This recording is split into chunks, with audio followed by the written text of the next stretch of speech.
നമസ്കാരം, ഏവർക്കും ലേണിംഗ് ആസ്ട്രോളജിയിലേക്ക് സ്വാഗതം. ഇന്ന് ഈ പുതുതലമുറയിൽ ഏറ്റവും കൂടുതൽ ജനപ്രിയമായ ഒന്നാണ് പച്ച കുത്തുക അഥവാ ടാറ്റു ചെയ്യുക. അനേകം പേരുടെ ശരീരത്തിൽ നമ്മൾ ഈ മനോഹരമായ കല കണ്ടിട്ടുണ്ടാകും.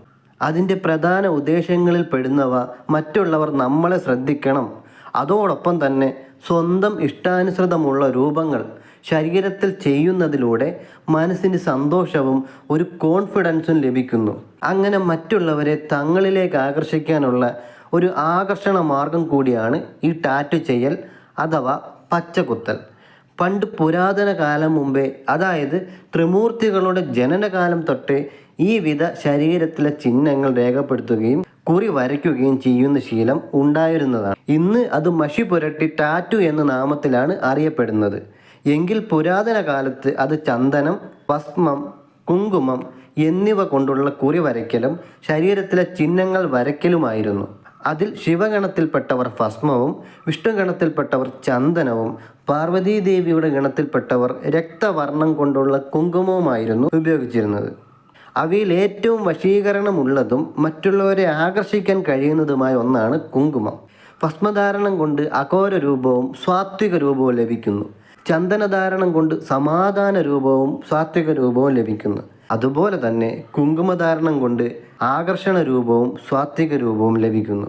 ഇതിനൊരു ഉദാഹരണം തന്നെ നമുക്ക് പറയാൻ സാധിക്കുന്നത്, കുങ്കുമം സാധാരണയായി ഒരു വ്യക്തി ധരിച്ചാൽ തന്നെ ആ വ്യക്തിയെ നമുക്ക് കാണുമ്പോൾ തന്നെ എന്തൊരു ചൈതന്യമാണ് അവർ തോന്നാറ്. കാരണം കുങ്കുമം ഏതൊരു വ്യക്തി ധരിച്ചാലും അവർക്ക് ആകർഷണവും കാന്തിക ശേഷിയും സ്വാഭാവികമായി തന്നെ ഉണ്ടാവാറുണ്ട്. അപ്പോൾ അതിൽ മോഹനയക്ഷി വശീകരണ കർമ്മം കൂടി ചെയ്ത് ധരിച്ചു കഴിയുമ്പോൾ 100 ഇരട്ടിയാണ് ഫലപ്രാപ്തി ഉണ്ടാകുന്നത്. ഇനി എങ്ങനെയാണ് മോഹനയക്ഷി വശീകരണ കുങ്കുമം നിർമ്മിക്കുന്നത് എന്ന് കൂടി ഞാൻ വ്യക്തമാക്കി തരാം.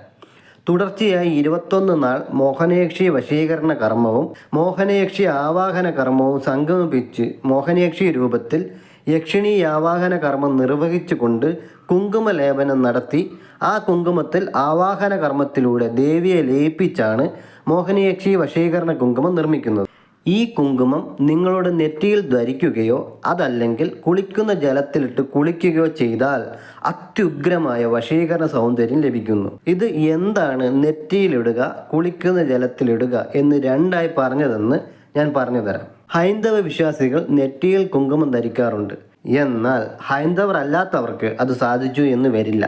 അതിനാലാണ് കുളിക്കുന്ന ജലത്തിൽ ഇതിട്ട് കുളിക്കുമ്പോൾ ഫലപ്രാപ്തി ലഭിക്കും എന്ന് പറയാൻ കാരണം.